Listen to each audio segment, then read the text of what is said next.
23 अक्टूबर 1967 Bombay, India. एक bustling city जहां life का मेला लगा रहता था। इस सिटी के पॉश बिल्डिंग में एक दूध वाला सुबह के अंधेरे में आता है। अपनी ग्लास बोतल में दूध लेकर एक वेल्दी फैमिली के घर वो बेल बजाता है, लेकिन कोई नहीं आता। वो दोबारा बेल बजाता है, लेकिन कोई हलचल नहीं। उसे थोड़ा सा शक हुआ, लेकिन उसके पास टाइम नहीं था। तब वो पड़ोसी का दूध देखकर वहां से चला जाता है। थोड़ी देर बाद एक सिक्योरिटी गार्ड देखता है कि उसी अपार्टमेंट में से धुआं निकल रहा है। वो सीधा उसी अपार्टमेंट की ओर दौड़ता है, और जो वहां जाकर वो देखता है वो किसी नाइटमेयर से कम नहीं था।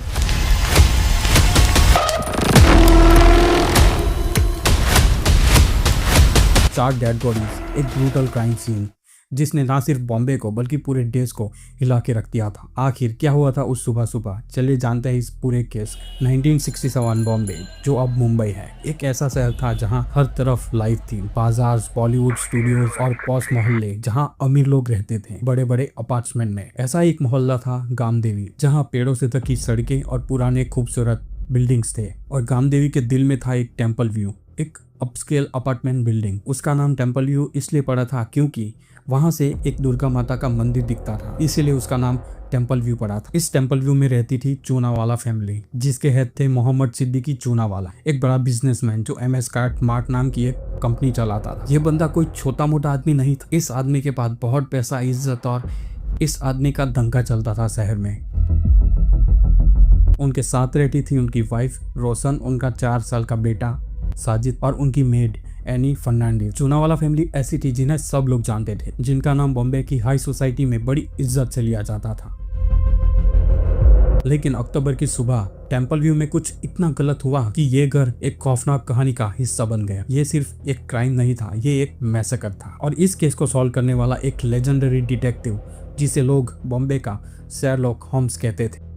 लेकिन मैं थोड़ा आगे बढ़ गया हूँ, चलो उस सुबह से शुरू करते हैं और इस चिलिंग स्टोरी को स्टेप बाय स्टेप समझते हैं। बात है 23 अक्टूबर 1967 की। उस सुबह दूध वाला अपने डेली राउंड पे सुबह के अंधेरे में टेम्पल व्यू में पहुंचता है।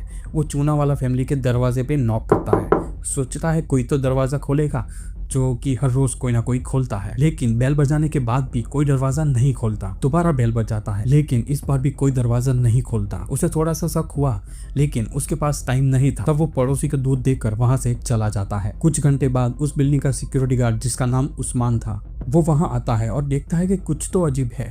फैमिली का कुक बाहर हॉलवे में सोया हुआ है, जो बिल्कुल नॉर्मल नहीं था। तभी उन दोनों को एक चीज दिखाई देती है। चूनावाला फैमिली के अपार्टमेंट में धुआं निकलता हुआ देखते हैं। अब ये दोनों बहुत डर जाते हैं और वो सीधा जाते हैं चूनावाला फैमिली की अपार्टमेंट की ओर। वहां जाकर वो देखते हैं कि वो दरवाजा थोड़ा खुला हुआ है। दरवाजा वो भी खुला हुआ क्यों?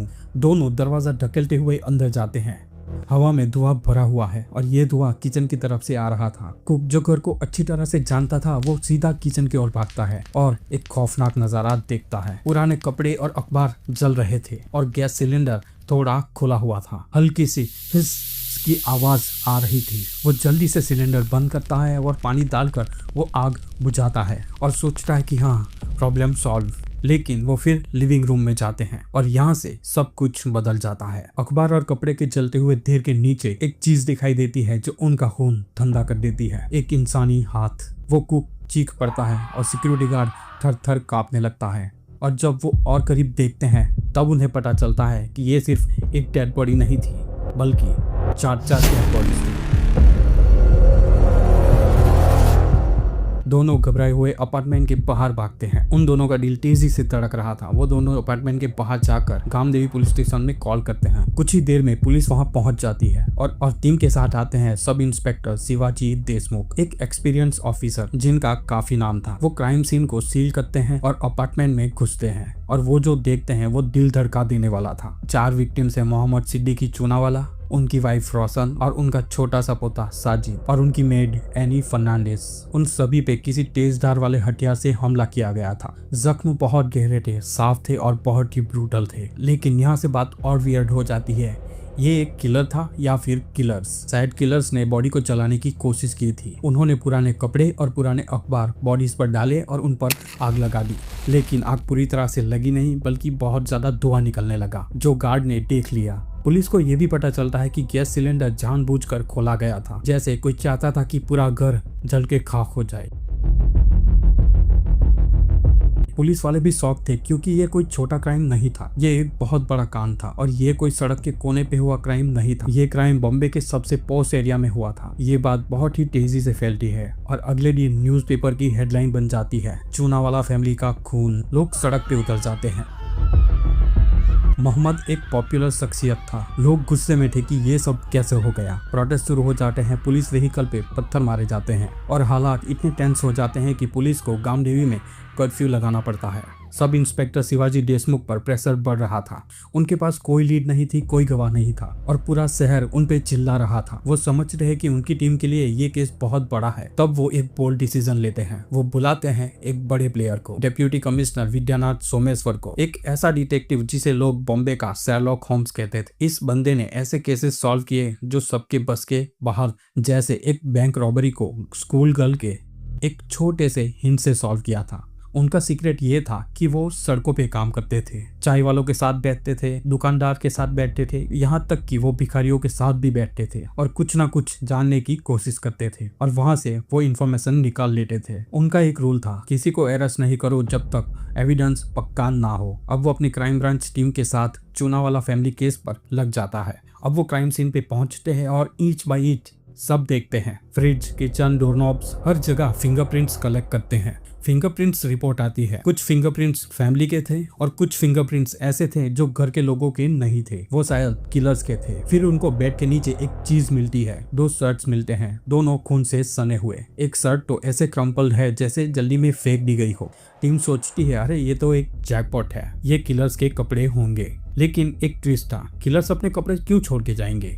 ये कोई मिसरीडिंग तो नहीं? विद्यानाथ शर्ट्स को ध्यान से देखते हैं और एक बात नोटिस करते हैं, दोनों शर्ट्स पे एक लॉन्ड्री मार्क था, वो छोटे से टैग्स जो लॉन्ड्री वाले इस्तेमाल करते हैं कपड़ों को ट्रैक करने के लिए। पहली शर्ट पे लिखा था AIZ, लेकिन ऐसा लगता था जैसे बीच के कुछ लेटर्स काट दिए गए हो, और दूसरी शर्ट पे AISBH और यहाँ भी एक लेटर मिसिंग था, जैसे किसी ने मार्क को छुपाने की कोशिश की हो। अब विद्यानाथ का दिमाग और ड्राइव में चला जाता है। वो सोचते हैं ये शर्ट हमें किलर्स तक ले जाएंगी, लेकिन एक प्रॉब्लम है, घर को लूटा गया है। ज्वेलरी बॉक्सेस खाली थे, तिजोरी खाली थी और कैश भी गायब थे। 1967 के हिसाब से वो पैसे लाखों में थे। तो आप सोच सकते हो कितना पैसा होगा। तो क्या ये एक रॉबरी थी या फिर कुछ और ही गड़बड़ थी? विद्यानाथ को लगता है कि ये सिर्फ एक पैसों का खेल नहीं है, ये कुछ पर्सनल मामला लगता है। विद्यानाथ अपनी टीम को एक मिशन देते हैं, गामदेवी के हर लॉन्ड्री पर जाओ और देखो कि ये मार्क्स किसी से मिलते जुलते हैं।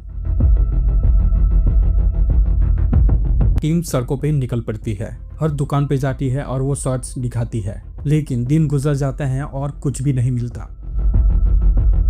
गामदेवी में कोई भी लॉन्ड्री ऐसे मार्क्स नहीं इस्तेमाल करती थी, लेकिन विद्यानाथ ने हार नहीं मानी थी। वो कहते हैं सर्च को बढ़ाओ और पूरे बॉम्बे में चेक करो। टीम के पूरे शहर छानने के बाद उन्हें 12 लॉन्ड्रीज ऐसी मिलती है जो ऐसे मार्क्स यूज करते हैं। वो एक एक करके सबको चेक करते हैं, वो सर्च दिखाते हैं और पूछते हैं ये मार्क्स पहचाने लगते हैं आपको? ज्यादातर दुकान वाले सिर्फ सर हिला देते थे कि ये हमारे सर्च नहीं है।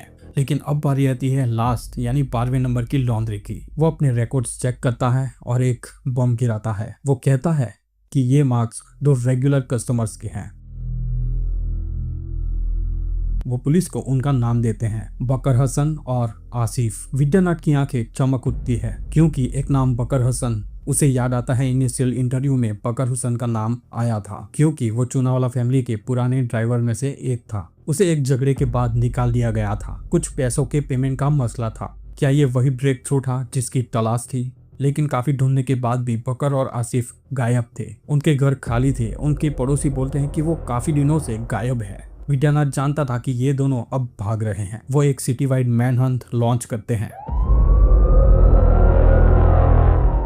और 12 दिन के मेहनत के बाद एक टिप मिलती है कि बकर और आसिफ शहर के बाहर एक सस्ते गेस्ट हाउस में है। पुलिस वहां पहुंचती है, उन दोनों को अरेस्ट कर लेती है। कस्टडी में बकर और आसिफ से पूछताछ की जाती है। पूछताछ से जो पता चलता है ये आपका दिमाग हिला के रख देगी।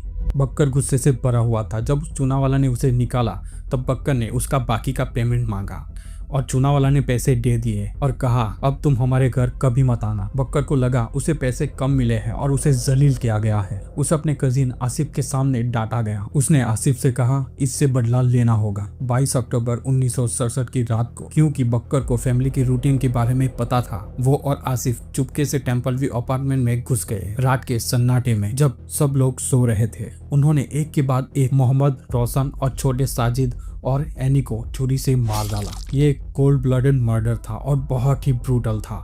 मर्डर्स करने के बाद उन्होंने पूरे घर को लूट लिया, ज्वेलरी, पैसे, सब कुछ। अपने सबूत मिटाने के लिए उन दोनों ने कपड़े और पुराने अखबार उन बॉडीज पर डाल दिए और आग लगा दी और सिलेंडर का पाइप भी निकाल दिया। उन दोनों को लग रहा था कि पूरा घर जल के खाक हो जाएगा, लेकिन घबराहट में उन दोनों ने एक बहुत बड़ी गलती कर दी। उन दोनों ने अपनी शर्ट वहीं फेंक दी और चूनावाला के कबर्ड से नई शर्ट पहन ली। और सबसे बड़ा ट्विस्ट सुनो, अब पुलिस पूछती है तुम दोनों ने लॉन्ड्री मार्क्स छुपाने के लिए शर्ट से कुछ लेटर्स काटे थे ना, तो तुम लोगों ने शर्ट्स क्यों नहीं जलाए? बक्कर और आसिफ एक दूसरे को देखते रहे। वो लोग कंफ्यूज थे और ये दोनों बोलते हैं कौन से लॉन्ड्री मार्क? हमने कुछ ऐसा नहीं चाहा था, वो अपने आप कट गया होगा। विद्यानाथ शॉक थे। वो एक क्लू जिसने उन्हें पकड़वाया था, लॉन्ड्री मार्क, ये पूरा एक्सीडेंट था। यानी उन लोगों को पता ही नहीं था कि ये मार्क्स मिटाने हैं। उन लोगों ने ऐसा चाहा ही नहीं था कि ये मार्क्स मिटा देते हैं जिससे हम पकड़े नहीं जाएंगे। ऐसा उन दोनों ने सोचा ही नहीं था। अगर ये लॉन्ड्री मार्क्स कटे नहीं होते तो शायद पुलिस वाले भी यही समझते कि किसी घर वाले यानी परिवार वालों का ही किसी का शर्ट होगा, तो यहीं पे उन्हें मारने के बाद फेंक दिया होगा, या फिर उससे कातिल ने खून साफ किया होगा। अगर ये हुआ होता तो शायद ये एक मर्डर मिस्ट्री ही बनकर रह जाती और शायद ये केस कभी सॉल्व ही नहीं हो पाता। बक्कर और आसिफ पर 4 मर्डर्स और रॉबरी का आरोप लगा। बॉम्बे के न्यूज़पेपर ने उन्हें डिटेल में कवर किया। एविडेंस इतने सॉलिड थे, फिंगरप्रिंट्स, लॉन्ड्री मार्क्स और उनका कन्फेशन। दोनों को गिल्टी ठहराया गया और उम्र कैद की सजा मिली। जो भी हो, चूनावाला फैमिली के लिए इंसाफ मिला। विद्यानाथ सोमेश्वर स्वामी का नाम और भी ज्यादा चमकने लगा। उन्होंने एक इम्पॉसिबल केस को एक खूनी सर्च से सॉल्व किया था। लेकिन ये कहानी एक ब्रिलियंट डिटेक्टिव की नहीं है, ये कहानी एक फैमिली की है जिनकी जिंदगी ग्रीड और बदले की आग में खत्म हो गई, और एक शहर की जो इंसाफ के लिए एक साथ खड़ा हुआ।